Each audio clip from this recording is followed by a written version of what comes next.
Captain Jake Morrison stood on the bridge of his ship and watched the strange signal flash across his screens. His crew had been traveling through empty space for 3 weeks. Now something was calling to them, something that should not exist. The signal came from a planet that was not supposed to be there. Lieutenant Claire Bennett ran the scans 3 times before she believed what she was seeing. A whole world wrapped in silver light sat in the middle of nothing. Beautiful towers reached up from the surface like fingers touching the stars. Claire turned to Jake with wide eyes and said the readings showed people down there, but they were different from any humans. Their bodies glowed with inner light, and they lived much longer than normal. There was also something else. Something huge and hot like a living furnace. Jake made his decision quickly. They would go down and meet whoever was calling for help. He ordered his team to prepare and told someone to wake Dr. Amy Rodriguez. If they were about to meet a new species, he wanted his best scientists there down on the planet. Princess Lyra Silverwind stood on a high balcony and watched her world burn. The shields that protected her city were breaking. Red fire hammered against the crystal walls again and again.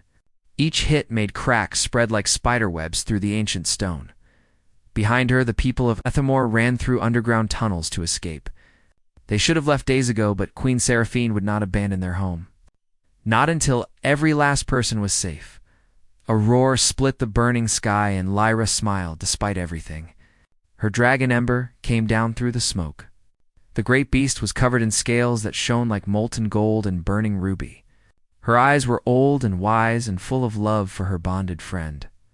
Lyra pressed her face against the hot scales and whispered that her mother would not leave. The queen was in the throne room holding the last shield with her magic. Ember growled deep in her chest. The dragon sent thoughts and feelings into Lyra's mind. Stubbornness, duty, love, and underneath it all, a growing fear. The enemy was coming closer. These enemies were called the Shadow Fleet. Their ships had appeared from the darkness between stars 6 days ago. Their weapons did not just destroy things. They twisted and corrupted everything they touched. Living things became wrong and evil under their power. Lyra suddenly remembered the signal her mother's wise ones had detected. The humans were coming. Strange people from the old stories. Ember lifted her head and tested the air. Yes, the dragon could sense them too. Different from the Shadow Fleet? Curious? Maybe helpful? A massive explosion shook the whole city.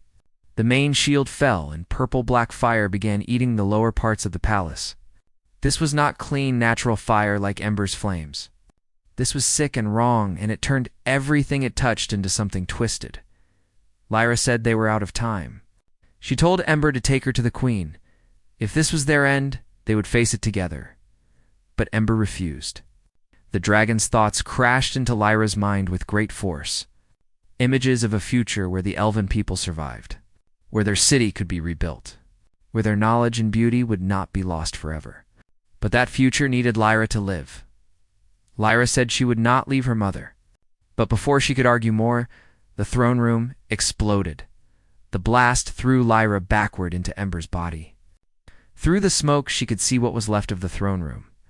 The ancient crystal seat carved 10,000 years ago was now just glowing pieces. And in the center stood Queen Seraphine, surrounded by a dome of white light, even from far away. Lyra could see the strain on her mother's face. The queen's silver hair floated around her head as she poured all her power into keeping the shield up. But it was failing. The shadow weapons were made to corrupt magic itself, and the darkness crept closer every second. Lyra screamed for her mother, but her voice was lost in the roar of flames. Queen Seraphine's eyes found her daughter across the destruction. Their gazes locked, and Lyra saw everything in that look. Pride, love, sorrow, and a command without words. Live, survive, rebuild. Then the queen smiled, and Lyra knew what was coming. The queen's hands came together with a thunderous clap, and white light exploded outward. The force sent Ember tumbling through the air. Lyra held tight to the dragon's scales and watched her mother's final spell. The white light ate everything. The corrupting fire, the crumbling palace, The attacking forces? For one bright moment, Ithamore blazed brighter than any star.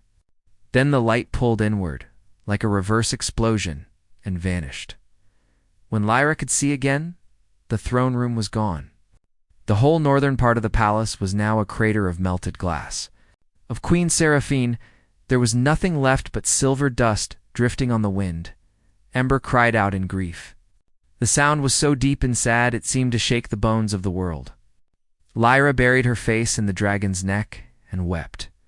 She did not hear the human shuttle coming down through the smoke. She did not notice the metal craft that landed in the courtyard. She only knew the humans had arrived when a voice called out through the flames asking if anyone was alive. Lyra raised her head and wiped ash from her face. Through the smoke she saw figures in armored suits. Humans. People from the old stories who had left their dying world to find the stars.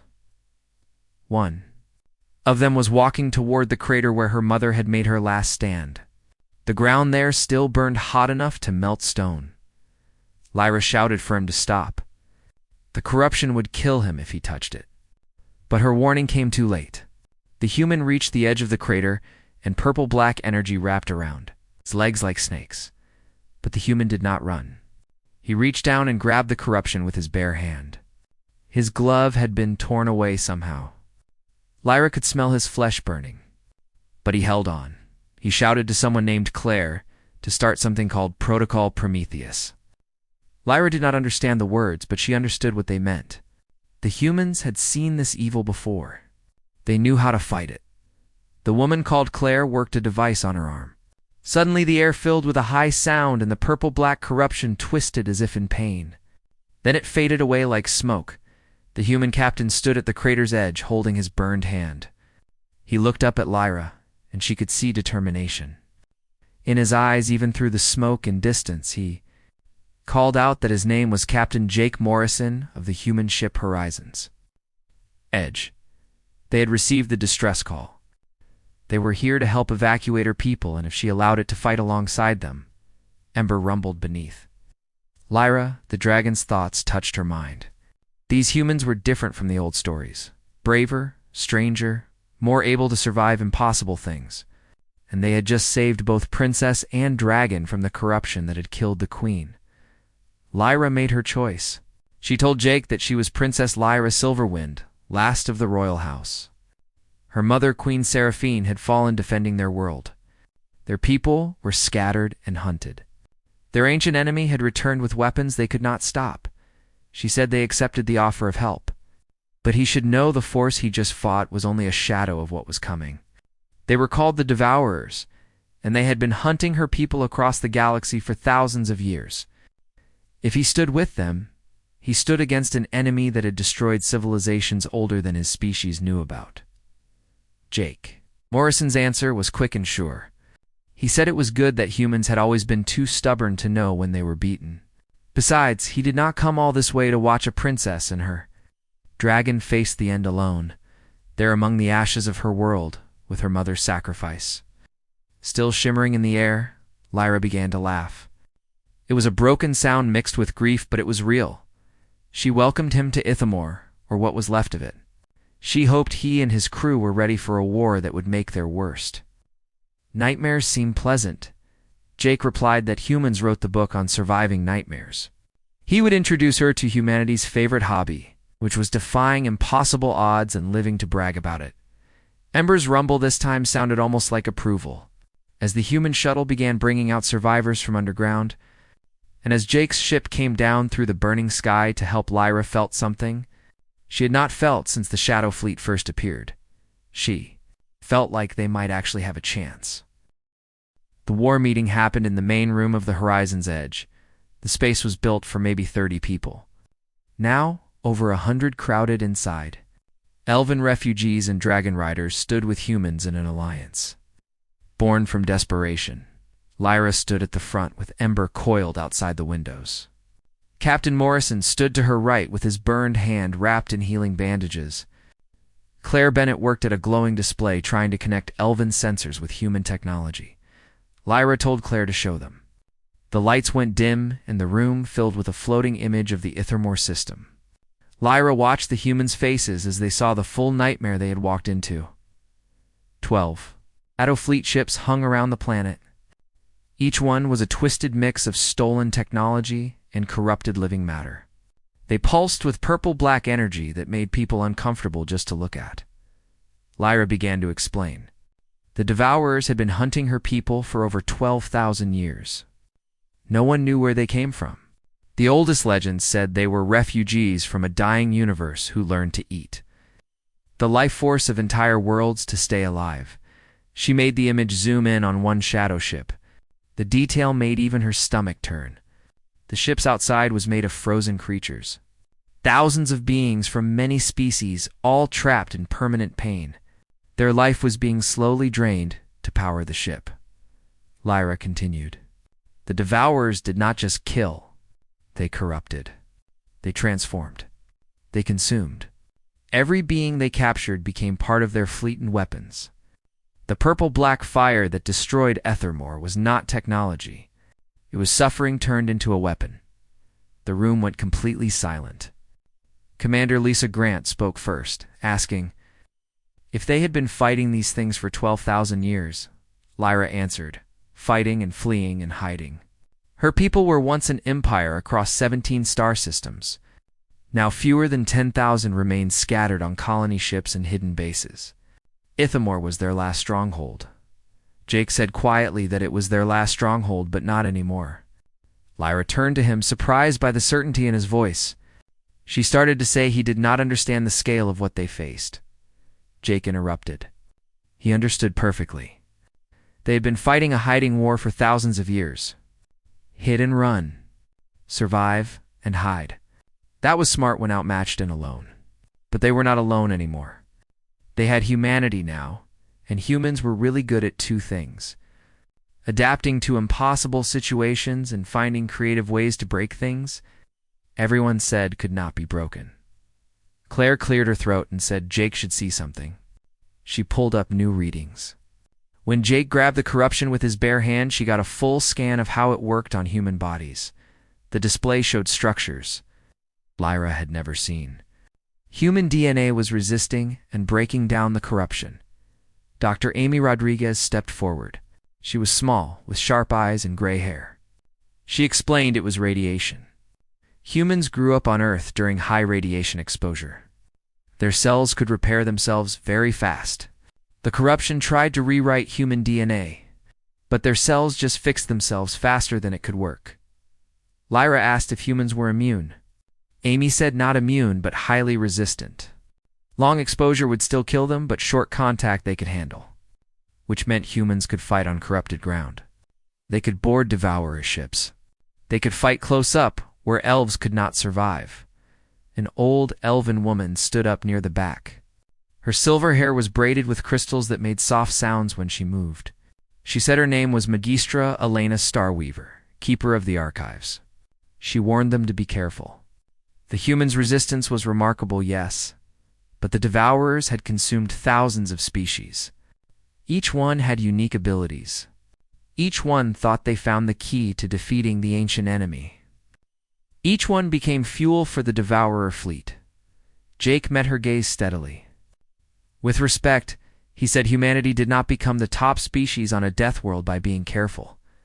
They became dominant by being stubborn and creative and too dumb to know when they were beaten. He showed them, Earth rotating in the display. Beautiful and terrible. This was where humans came from. A planet that tried to kill them in every way possible.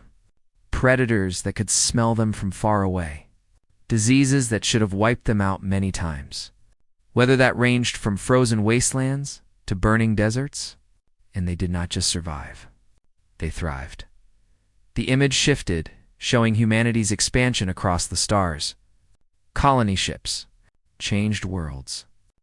Meetings with species both friendly and hostile. Jake said they had made mistakes.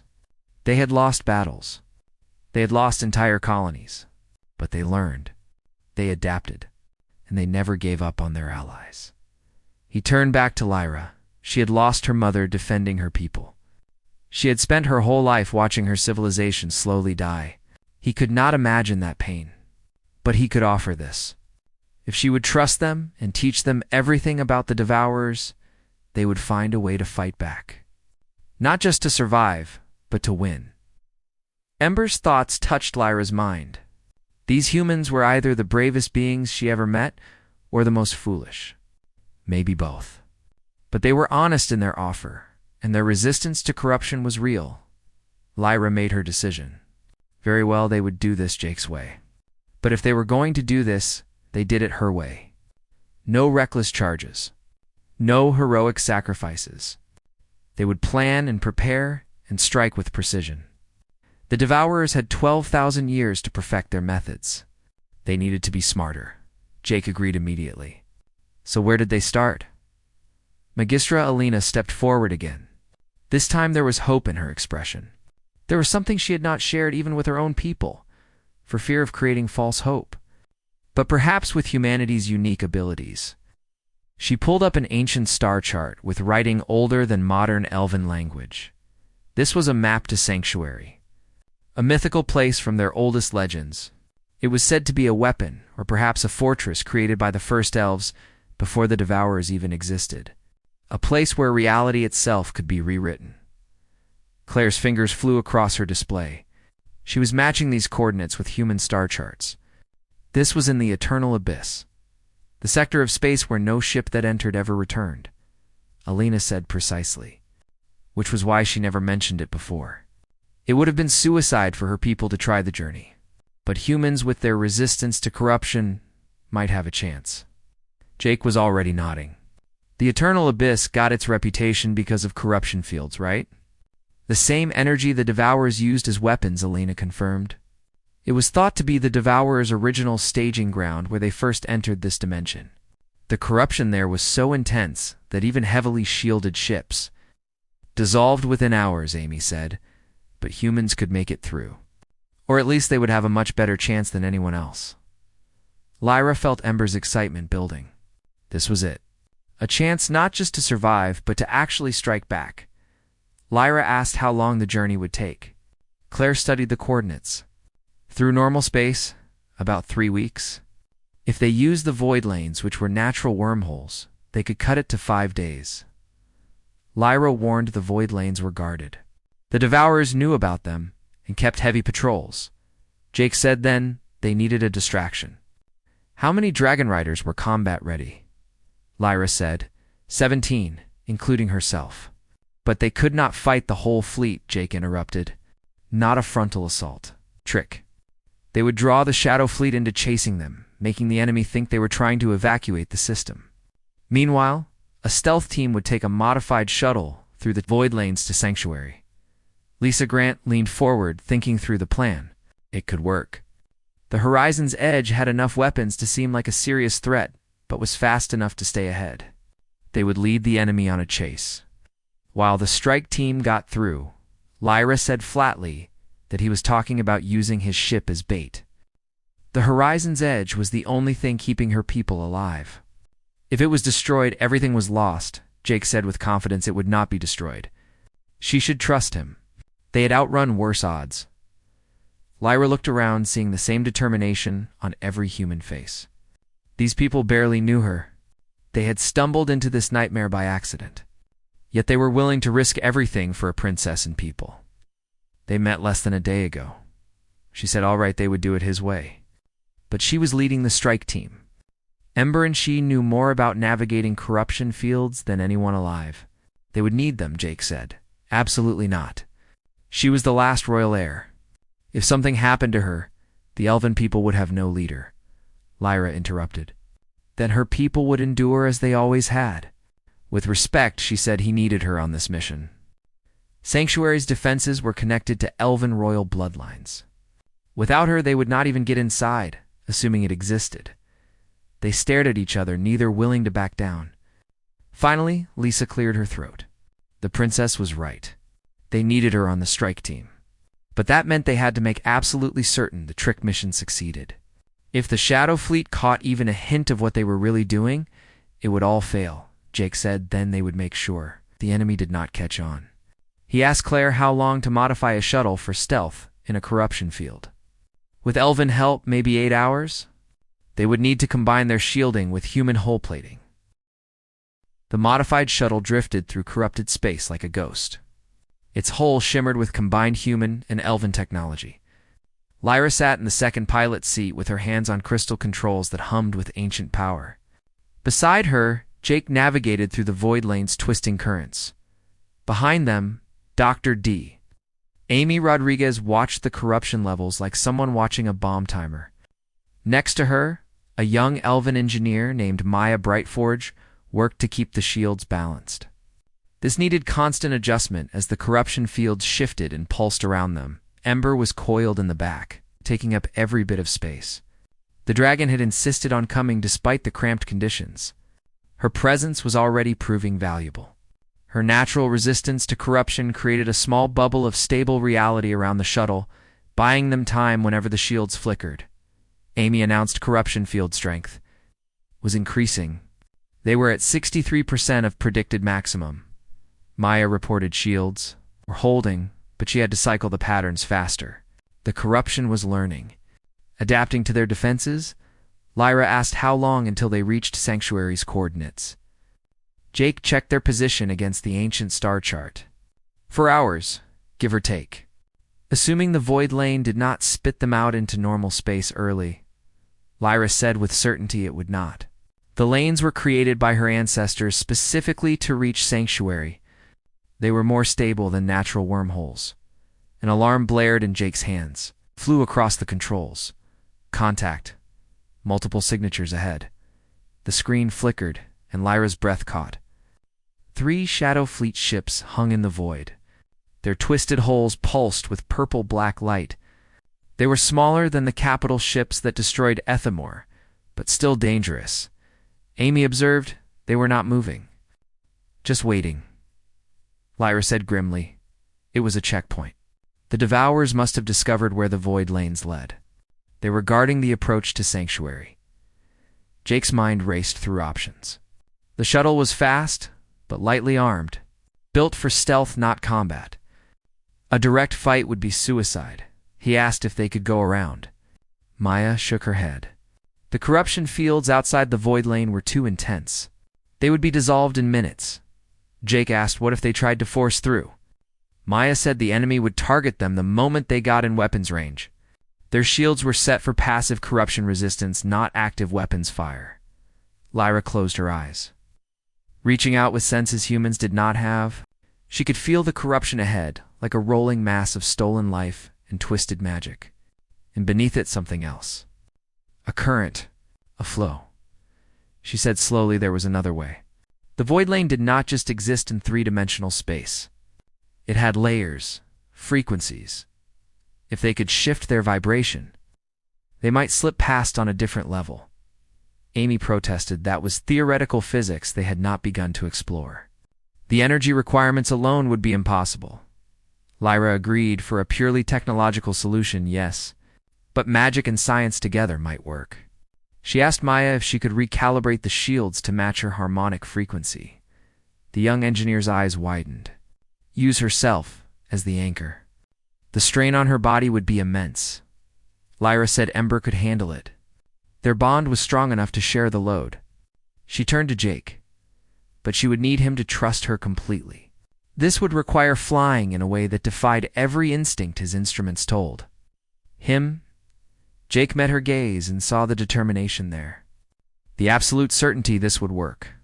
He had known Lyra for less than 2 days, but he had learned one crucial thing. She did not make claims she could not back up. He said simply to tell him what to do. What happened next would be impossible to describe to anyone who was not there. Lyra began to sing. Not words, but pure tone. A melody that went beyond human hearing. The crystals in the shuttle's hull began to glow, pulsing in time with her voice. In the back, Ember woke and joined the song with a deep, thrumming harmony that Jake felt in his bones. The dragon's golden eyes began to shine, and suddenly Jake could see what Lyra was sensing. The void lane was not a tunnel. It was a river with countless side streams each, one flowing through different layers of reality. Lyra said in a distant voice to follow the silver stream. Not the purple. Never the purple. The silver was clean and uncorrupted. It flowed beneath the Devourer's ability to see. Jake did not question. He simply flew, letting his hands move in response to instincts he did not know he had. Following currents his instruments insisted did not exist. The shuttle began to phase, becoming see-through, then almost ghost-like. The Shadow Fleet ships never moved. As far as their sensors were concerned, the shuttle had simply stopped existing. They slipped past like smoke through a fence. Only when they were safely beyond sensor range did Lyra's song fade. She slumped in her seat, gasping with her silver hair damp with sweat. Amy whispered, "Incredible." Lyra had shifted the shuttle's quantum state, made them exist in a probability space the Devourers could not detect. That should not be possible, Maya said, equally awed. It was not possible. Not with technology alone, and not with magic alone. But together, she looked at Lyra with new respect. The princess had just pioneered a completely new field of physics. Jake reached over and gently squeezed Lyra's shoulder, asking if she was all right. She admitted she was tired. That took more out of her than expected, but she would recover. How much farther, Jake said. 3 hours, and brought up the display. According to these readings, they were approaching the exact center of the eternal abyss, the corruption. Levels should be off the charts, but instead they were decreasing. Finished staring at her instruments in disbelief. It was like there was a pocket of clean space in the middle of the most corrupted region in the galaxy. Lyra breathed the word sanctuary. It was real. Actually real. The next 3 hours passed in tense silence. The corruption fields continued to fade, replaced by something human instruments could not classify. It was not empty space. There was too much energy. But it was not corrupted either. It was alive, aware. When they finally came out of the void lane, everyone gasped. Sanctuary hung before them, and it was beautiful beyond words. It was not a planet or station. It was something between a massive crystal structure that seemed to have grown like a flower blooming in the void. Towers spiraled upward and outward in patterns that hurt to look at directly. Their surfaces reflected light that came from no visible source. At the structure's heart, a sphere of pure white light pulsed like a heartbeat. Jake managed to ask about life signs. Amy reported none, but energy readings were incredible. This thing put out more power than their sun, and it had been doing it for at least 12,000 years, possibly much longer. Lyra stared at her ancestors, creation with tears streaming down her face. All this time, she whispered, all the running and hiding and death, and this was here all along. Waiting for them to be worthy of finding it, Maya called out there was a docking structure, and it was activating. Like it recognized them as they watched a section of Sanctuary's outer wall began to shift. Crystal panels slid aside to reveal a hangar large enough for ships 10 times their size. Lights flickered on inside with a welcoming glow after so long in darkness. Lyra said softly to take them in. Jake guided the shuttle through the opening. The moment they crossed the threshold, they all felt it. A presence. Not threatening, but vast, ancient, and undeniably aware. A voice said, seeming to come from everywhere and nowhere, welcome, daughter of Silverwind. You have traveled far and lost much, but your journey is not yet complete. Step forth and claim your birthright. Step forth and learn the truth of your enemy. The shuttle settled onto a platform that flowed up from the floor like liquid metal, becoming solid. As the airlock opened, they breathed air that tasted sweet and pure. The first clean breath any of them had taken since entering the eternal abyss. Ember uncoiled and stepped out into Sanctuary. Her massive form somehow seemed small in the vast space.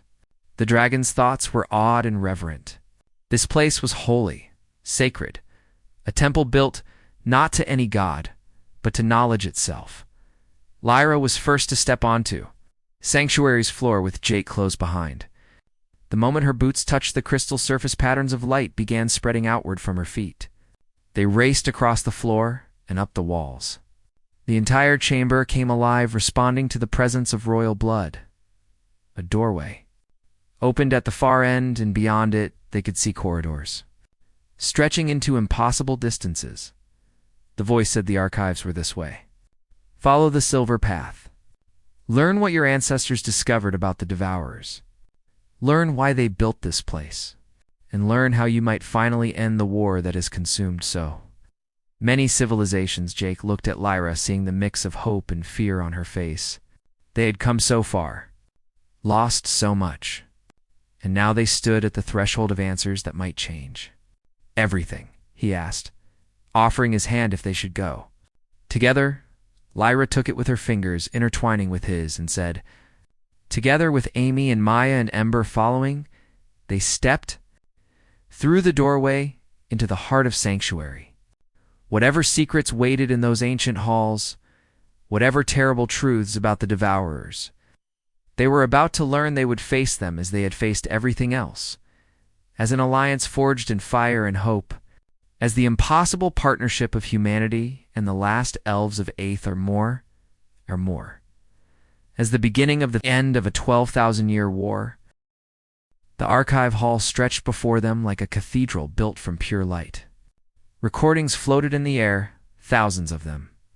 Each one was a piece of history preserved across thousands of years. Lyra walked between them, watching her ancestors speak of battles long forgotten and victories that turned to ash. But it was the central chamber that held the truth they came to find. The first council of Ethermore appeared before them, not as recordings, but as fully real constructs. Their forms were so lifelike that Jake had to remind himself these people had been dead for over 12,000 years. 7 elves in ornate robes sat around a crystal table, their faces grave. As they debated something of cosmic importance, Lyra commanded the system to play the final session. The construct responded, and suddenly the first council was speaking. Their words preserved perfectly from when elven civilization spanned dozens of star systems. The eldest counselor said they had confirmed their worst fears. Her name appeared in floating text as High Sage Celeste Moonwhisper. The Devourers were not invaders from another galaxy. They were refugees from a dying universe, yes, but more than that, they were a mistake. Another counselor leaned forward, asking her to explain.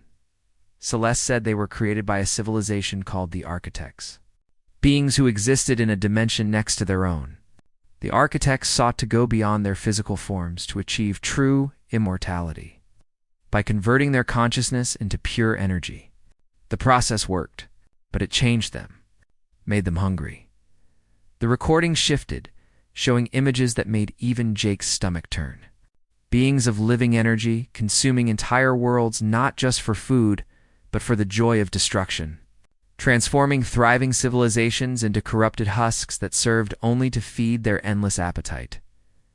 High Sage Celeste continued that the Architects realized their mistake too late. In their final act, before being consumed by what they had become, they created a weapon, a counterforce, something that could undo the transformation and restore the Devourers to their original form, or destroy them entirely if restoration proved impossible. Lyra breathed the word celestial flame.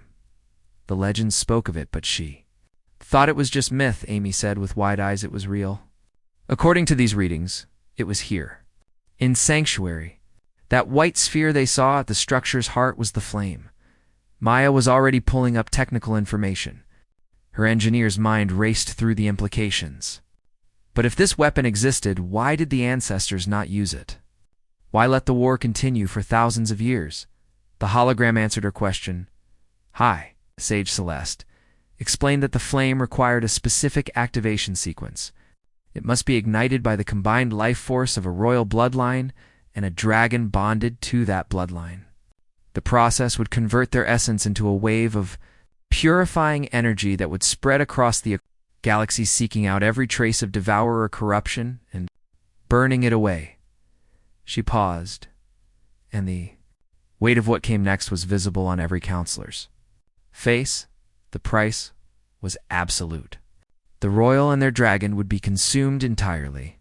Not just their physical forms, but their souls and very existence.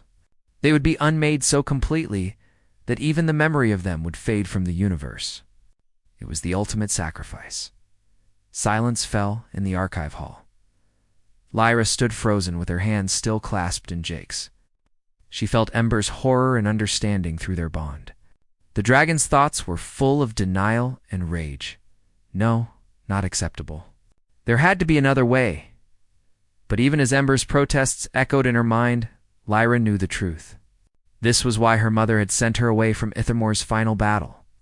Why Queen Seraphine had sacrificed herself to buy time for Lyra to escape. The queen had known about Sanctuary and the Flame, and the price, and she had been willing to let her daughter pay. Jake said, quietly asking her to please tell him. She was not considering this, Lyra. Turned to him and he saw the answer in her eyes before she spoke. She said her people were dying right now. Even as they stood here, the Shadow Fleet was hunting down the last survivors. Colony ships were being torn apart.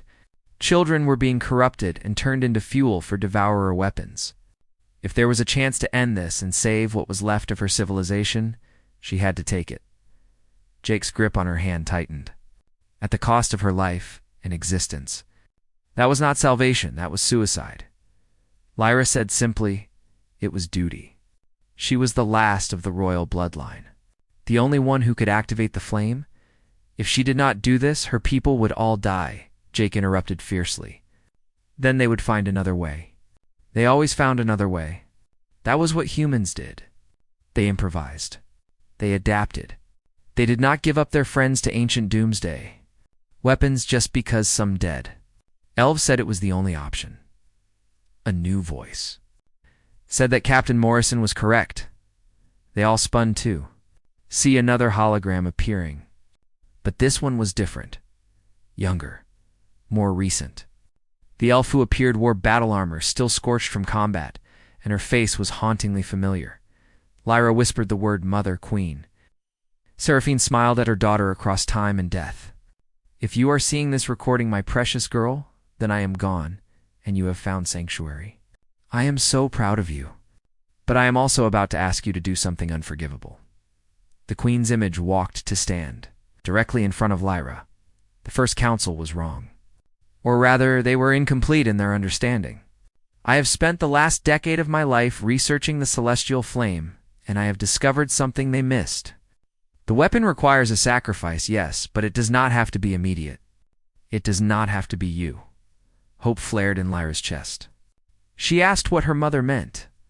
The flame can be activated in 2 stages. In the first stage, a royal bloodline member can create a seed, a fragment of the flame's power that can be embedded in a willing vessel. That seed will grow, drawing on the vessel's life force gradually over time. When it reaches full maturity, approximately 20 years, it can be released as the purifying wave the architects designed. Queen Seraphine's expression grew somber. I created such a seed, Lyra.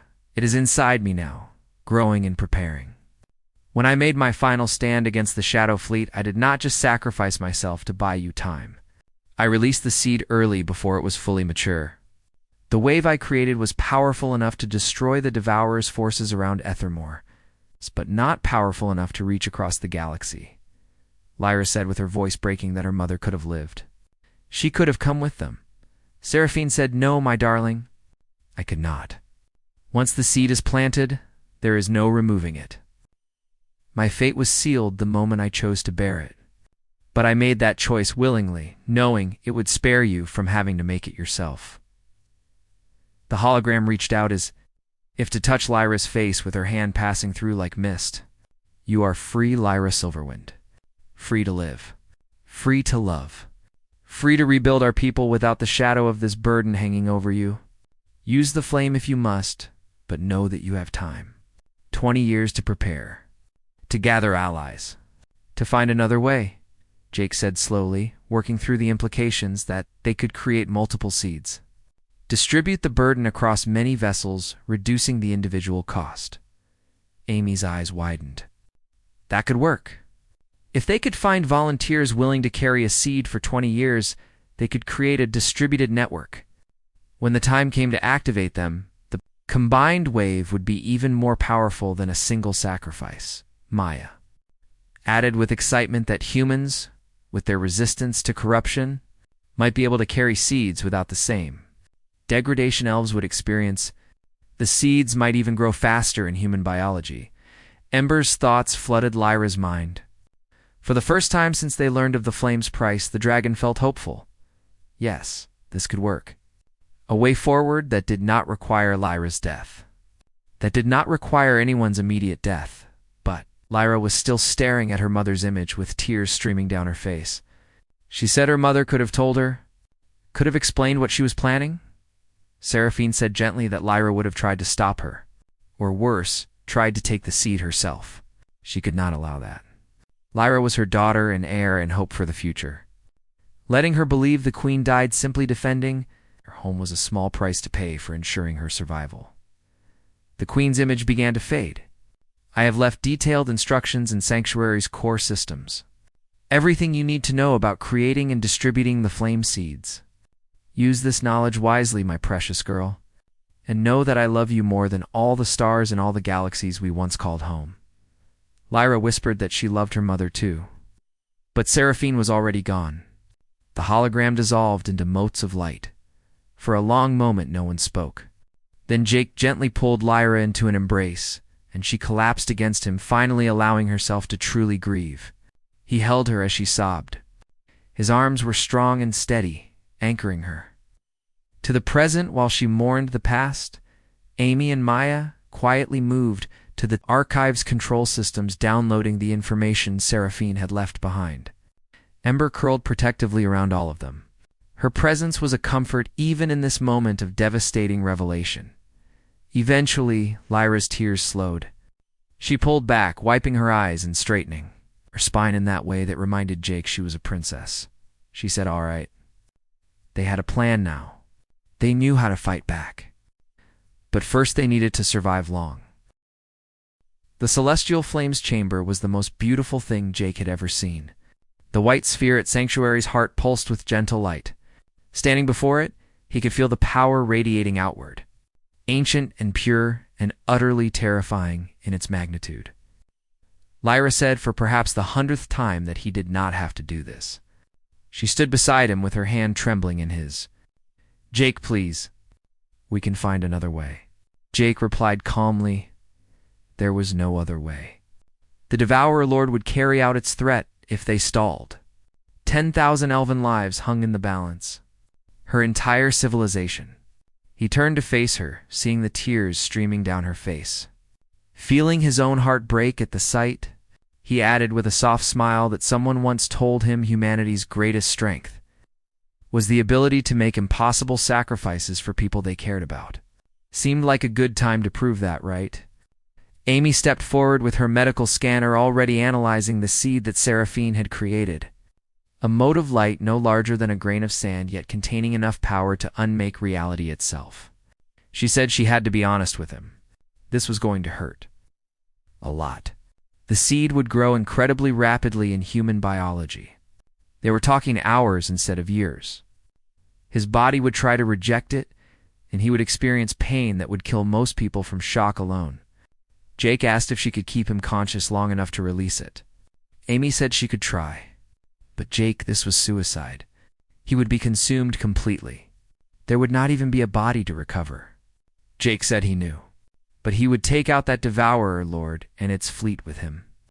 That was a pretty good trade, all things considered. Lyra said no, with her voice suddenly sharp with command. It was not acceptable. She would not let him die alone. She moved to stand beside him. Jake saw the determination in her eyes. The same look she had when she decided to trust humanity with her people's survival.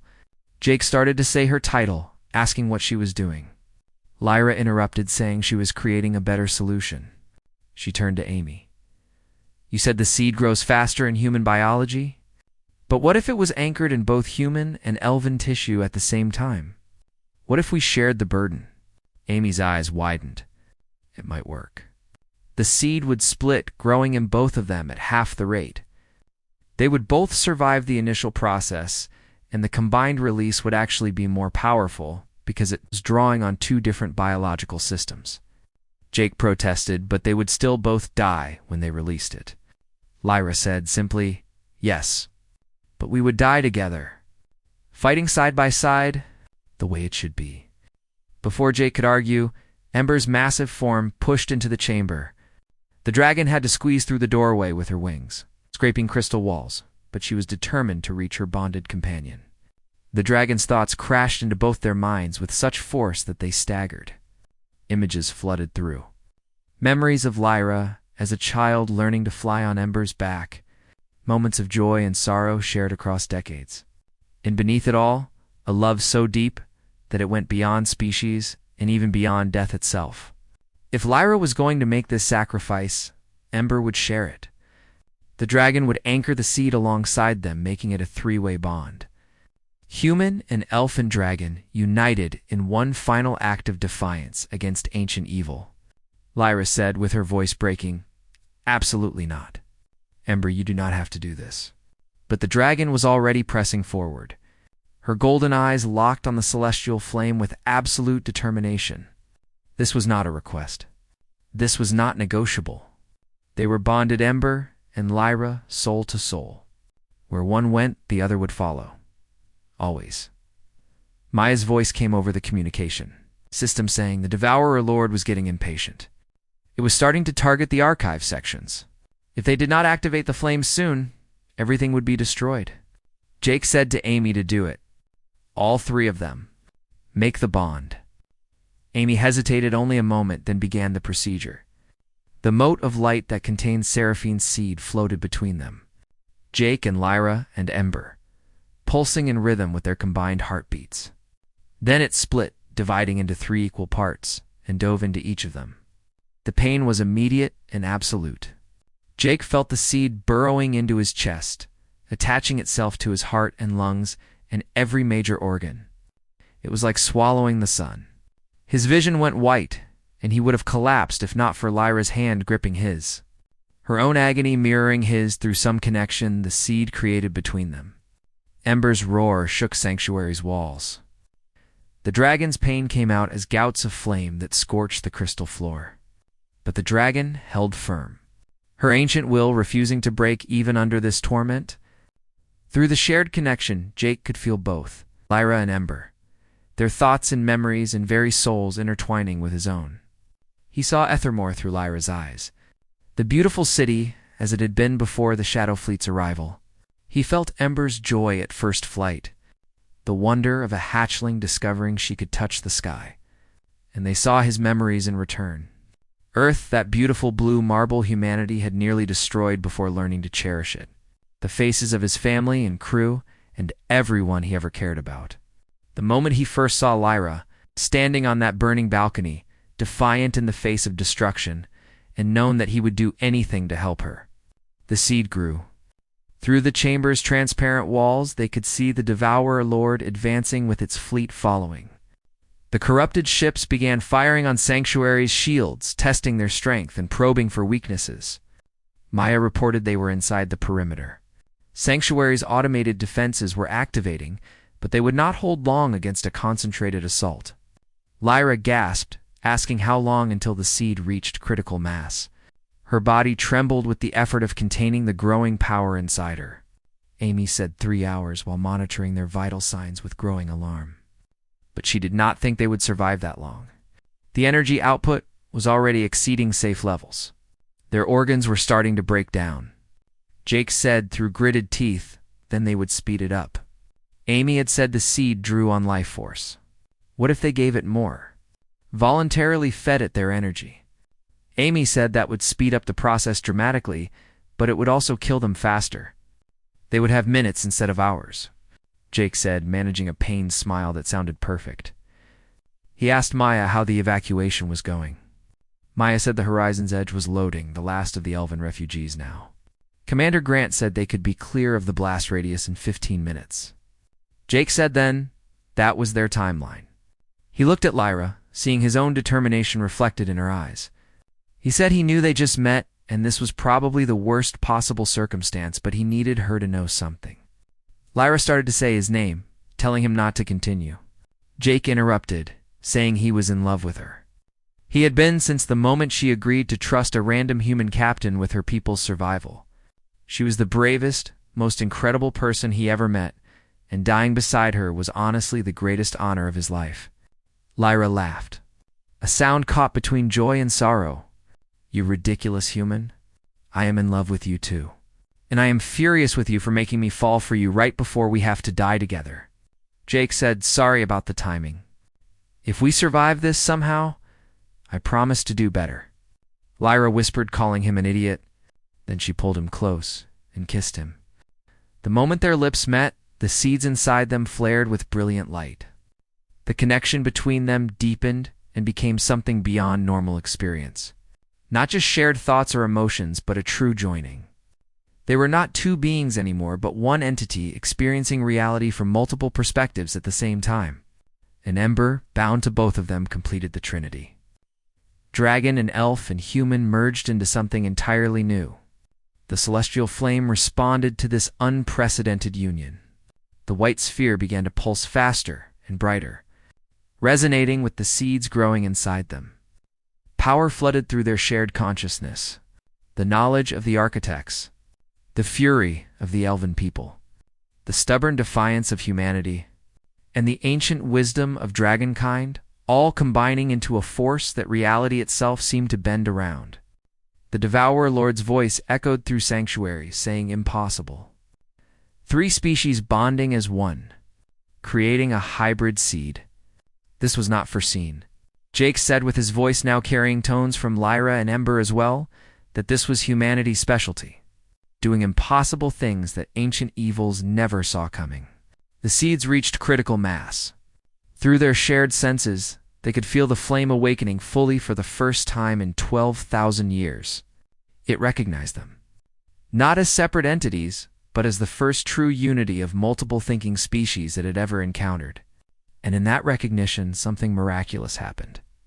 The flame changed its rules. Lyra said, with her voice filled with wonder and hope for Amy to check the energy distribution patterns. "Tell me I am not imagining this." Amy's hands flew across her scanner. Her eyes widened in disbelief. The flame was reconfiguring itself. Instead of consuming them to create the purifying wave, it was using their three-species bond as a template. It was going to preserve their consciousness and replicate it across the wave itself. They would still die physically, but their minds would live on as part of the flame, existing as pure energy guiding the purification across the galaxy.